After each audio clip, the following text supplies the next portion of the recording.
Free bus ద్వారా రాబోయే 3 సంవత్సరాలు చాలా మార్పు చూడబోతుంది. ఎందుకంటే ఉమెన్ ఇన్ వర్క్ ప్లేస్ అనేది ఆంధ్ర రాష్ట్రం చాలా పెరుగుతుంది. I expect at least 25% improvement. So అది వస్తేనే, ఎందుకంటే నేను గమనిస్తా కదా, ఆర్థిక స్వాతంత్రం వస్తేనే సమాజంలో మార్పు అనేది వస్తుంది. నేను నా ఇంట్లో చూస్తూ ఉంటా కదా, ఇప్పుడు బ్రహ్మి గానీ అమ్మ గానీ వాళ్ళ సొంత కాల పైన నిలబడతారు, వాళ్ళ పనులు చేసుకుంటారు. ఇప్పుడు Brahmi runs the company end to end. ఇంట్లో I'm depending on her to pay my credit card bills. ఎందుకంటే నేను గడిచిన 5 సంవత్సరాల్లో కూడా చూసా కదమ్మా, వాడక భాషలో కొన్ని పదాలు ఉంటాయి, నేను కూడా ఎక్కువ మాడుతున్నాం, మీరందరూ కూడా మాడాలి. గాజులు తొడుక్కున్నావా, చీర కట్టుకున్నావా, అమ్మాయిలాగా వ్యవహరించద్దు, అమ్మాయిలాగా ఏడవద్దు అంటారు. అగ్రీడా?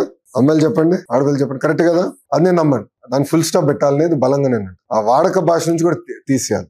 నేను స్త్రీ శక్తి లాంచ్ చేసినప్పుడు నేను బాబు గారిని పవన్ కోరా, చట్టం తీసుకొద్దాం, సినిమాలో కూడా వాడకూడదు ఈ పదాలు. ఎందుకంటే cinema has lot of influence on society. So సినిమాలో వాడకూడదు, ఒకవేళ వాడితే ఆ సినిమా రిలీజ్ కాకూడదు, దాని తర్వాత మళ్ళీ అవి తీయేస్తే సినిమా రిలీజ్ చేయొచ్చు అని. సో నేను బలంగా నమ్మేది ఒకటి, సమాజంలో మార్పు రావాలంటే కేజీ నుంచి ఇది స్టార్ట్, అంటే కిండర్ గార్డెన్ నుంచి ఇది స్టార్ట్ అవ్వాలి, అంటే అంగన్వాడీ నుంచి స్టార్ట్ అవ్వాలి. ఇప్పుడు first second class text book లో కూడా మీరు చూస్తే ఇంటి పనిలో చేసే ఫోటోలు ఉంటాయి, అంతా ఆడవాళ్ళు చేసే ఫోటోలు. అది ఇయర్ మార్చాం, 50-50 చేసాం, ఈక్వల్.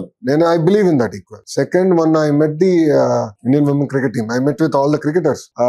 మన అమ్మాయి ఉంది, కడప అమ్మాయి, she's going to play for India this time. So అక్కడ వీఆర్ ఆల్ టాకింగ్. అప్పుడు కెప్టెన్ గారు ఒక మంచి మాట అన్నారు, సార్ మీ బుక్స్ లో స్పోర్ట్స్ సంబంధించి గల ఎంతమంది మహిళల ఫోటోలు నేను అడిగాను. కరెక్టే కదా? లేదు కదా? So I took lot of input. So అట్లా ఏంటంటే, ఒకటి మనం కంపల్సరీ ఇది కేజీ నుంచి పీజీ వరకు మహిళల్ని గౌరవించాలా, అన్నిట్లో సమానం అనేది ఒకటి. రెండోది, మీకు ఎప్పుడైతే ఆర్థిక స్వాతంత్రం అనేది వస్తుందో ఆటోమేటిక్ గా మార్పు అనేది మీరు చూస్తారు. ఎందుకంటే